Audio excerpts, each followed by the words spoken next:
Hello everyone. बहुत बार हमारे मन में सवाल आता है कि यूपीएससी की तैयारी करने में कितना समय लगना चाहिए। बहुत बार होता है ना बच्चे लोगों को कि किन्हीं का 6 अटेम्प्ट लग जाता है, किन्हीं का 5 साल लग जाता है, किन्हीं का 4 साल, किन्हीं का फर्स्ट अटेम्प्ट में ही क्लियर हो जाता है और वो टॉप भी कर जाते हैं। टीना दवी है, इनके फर्स्ट अटेम्प्ट में टॉप की हुई है।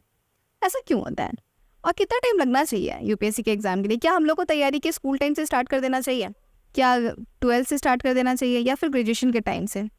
देखिए, ये जो आंसर है ना, ये आपको इस वीडियो को लास्ट तक रहिए, अब आपको खुद समझ में आएगा कि हम लोग को एग्जाम का तैयारी, यूपीएससी की तैयारी कब से स्टार्ट कर देना चाहिए और क्यों किसी को अलग ज़्यादा समय लगता है, क्यों किसी को कम समय लगता है, आपको कितना समय लगेगा। ठीक है, चलिए स्टार्ट करते हैं। स्टार्ट करने से पहले ना एक हम स्टोरी कहना चाहेंगे।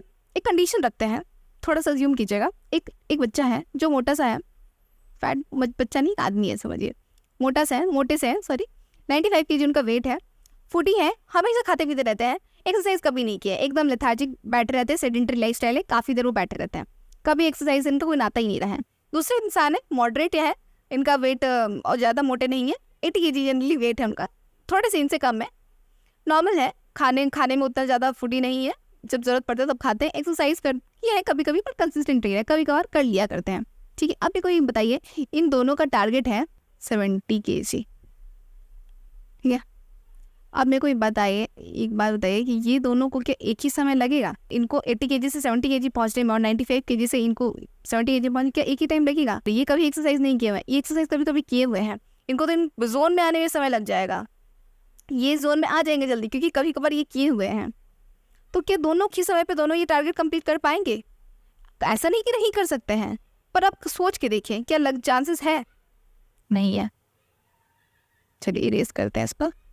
दूसरा कंडीशन आता है, दो बच्चे हैं, गवर्नमेंट स्कूल में पढ़े हुए हैं, बिलो एवरेज है, एनसीईआरटी कभी ना पढ़े हुए हैं। दूसरे बच्चे हैं जो प्राइवेट स्कूल में पढ़े हुए हैं, टॉपर रह चुके हैं, कभी कभी एवरेज से भी ऊपर रहे हैं, एनसीईआरटी काफ़ी बार पढ़ चुके हैं।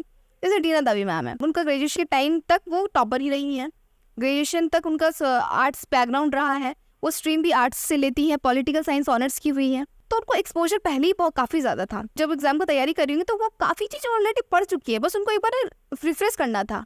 पर एक ऐसा बच्चा जो कभी एनसीईआरटी नहीं पढ़ा हुआ था, उसको फिर से एनसीईआरटी पढ़ना पड़ा, ना जाने कितनी बार पढ़ना पड़ा उसको समझने के लिए, फ्लो में आना पड़ा। एवरेज था वो बच्चा, कभी टॉप नहीं किया, उसको पढ़ने का आदत भी नहीं था, ज़्यादा देर बैठ भी नहीं पाता था, फिर इसको धीरे धीरे आदत बनाना पड़ा। तो क्या दोनों को एक समय लगेगा? आप सोच के बताइए, नहीं लगेगा ना। देखिए, ये है आपका मसूरी में लवासना का ट्रेनिंग सेंटर है। ठीक है, अब आप अपने स्कूल टाइम में कहाँ तक पहुँचे हैं ना, ये डिपेंड करेगा कि आपको कितना समय लगेगा यहाँ तक पहुँचने। हो सकता है कोई बच्चा ना 10th कर लिया, 10th में यहीं पे है, कोई बच्चा 12th में यहीं तक है, आधा एनसीईआरटी कभी वो पढ़ा नहीं। कोई बच्चा है कि एनसीईआरटी एक बार पढ़ा पर एक बार वापस नहीं, ज़्यादा डेप्थ में नहीं पढ़ा। कोई बच्चा है जिसको जो कभी आर्ट से नाता ही नहीं रहा है, सोशल साइंस से कभी नाता ही नहीं रहा है। तो मैटर करता है ना कि आप कहाँ तक हो अपने स्कूल टाइम में, आप कहाँ तक ऑलरेडी पहुँच चुके हो। अब जितने आगे रहिएगा उतना आपको कम समय लगेगा, और जितना आप पीछे रहिएगा आपको उतना ज़्यादा समय लगेगा। तो डिपेंड करता है कि आपका लोकेशन क्या है। तो क्या एक समय लगेगा दोनों को, या किसी भी स्टूडेंट को एक समय लगेगा? नहीं लगेगा ना। ये डिपेंड करता है कि आपका एफिशिएंसी क्या है, आप कितना टाइम डिवोट करते थे। आप डिवोशन, आप देखिए कुछ स्टूडेंट्स लोग बोलते हैं, एक मैम है वो बोली थी वो लक्ष्मीकांत 11 दिन में कंप्लीट किए हैं। टू बी वेरी ऑनेस्ट, हम लक्ष्मीकांत 11 दिन में नहीं, मेरे को 3 महीना लग गया था लक्ष्मीकांत कंप्लीट करने में, बहुत रिवीजन के साथ। स्टिल अभी भी कुछ चैप्टर्स है जो मेरा अभी भी उतना क्लियर नहीं हुआ है, पर हाँ 90% तक ठीक हो जाता है मेरे से।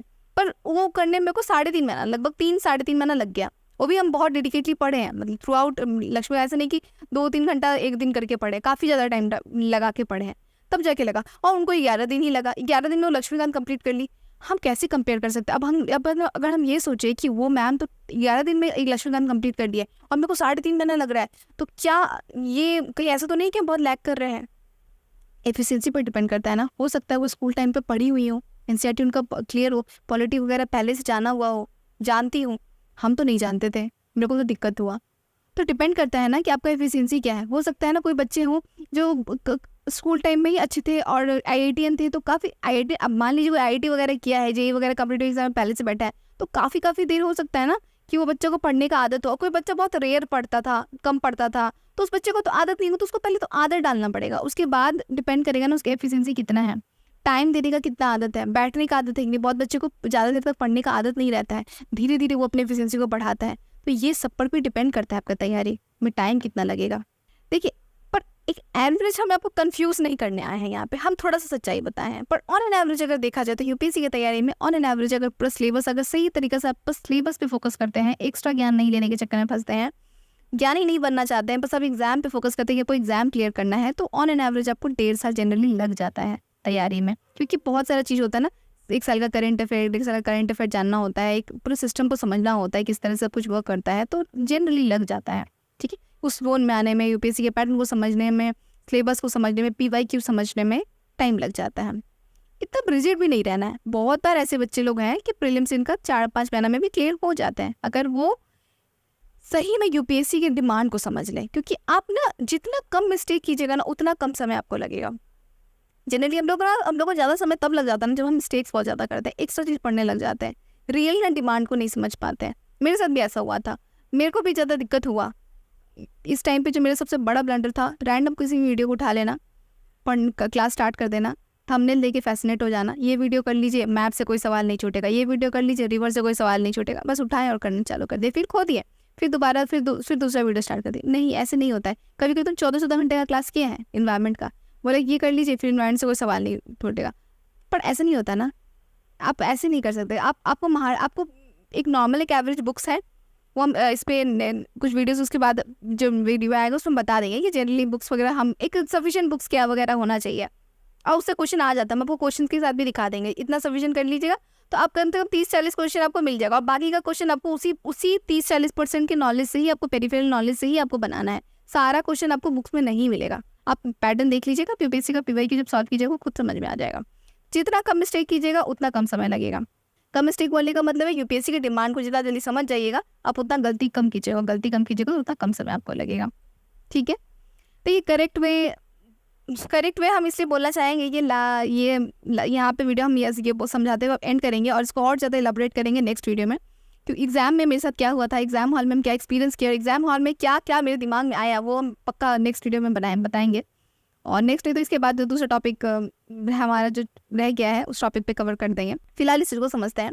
जो हम लोग को लगता है ना यूपीएससी के कारण, क्योंकि बहुत हवा है, यूपीएससी बहुत टफेस्ट एग्जाम है, तो यूपीएससी में पढ़ना बहुत होता है। सबसे ज़्यादा आपको पढ़ना है, उससे कम थोड़ा रिवाइज करना है, और उससे थोड़ा कम प्रैक्टिस करना है। पढ़ना बहुत है, हालांकि सबको पता है कि प्रैक्टिस ज़्यादा करना, रिवीजन ज़्यादा करना है, पर इतना पढ़ाई के चक्कर में फंस जाते हैं ना, इतना पढ़ने के चक्कर में कि रिवाइज कम करते हैं तो प्रैक्टिस कम होता है, कम समय मिलता है ना हम लोग को, इसमें तो ज़्यादा समय चल जाता है।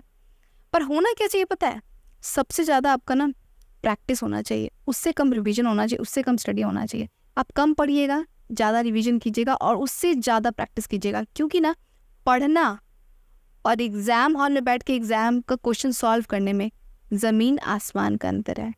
ये जो टॉपिक है ना, ये टॉपिक एग्ज़ाम हॉल में मेरे दिमाग में बहुत सारा चीज़ लगा कि गलती, बहुत ज्ञान चक्षु से खुल रहा था एग्ज़ाम हॉल में। तो एग्ज़ाम हॉल में जो कुछ एक्सपीरियंस किए, जो गलती समझ में आ रहा था, वो हम नेक्स्ट वीडियो में ज़रूर कवर करेंगे। और इस वीडियो में यहीं तक रहने देते हैं। थैंक यू, मिलेंगे नेक्स्ट वीडियो में।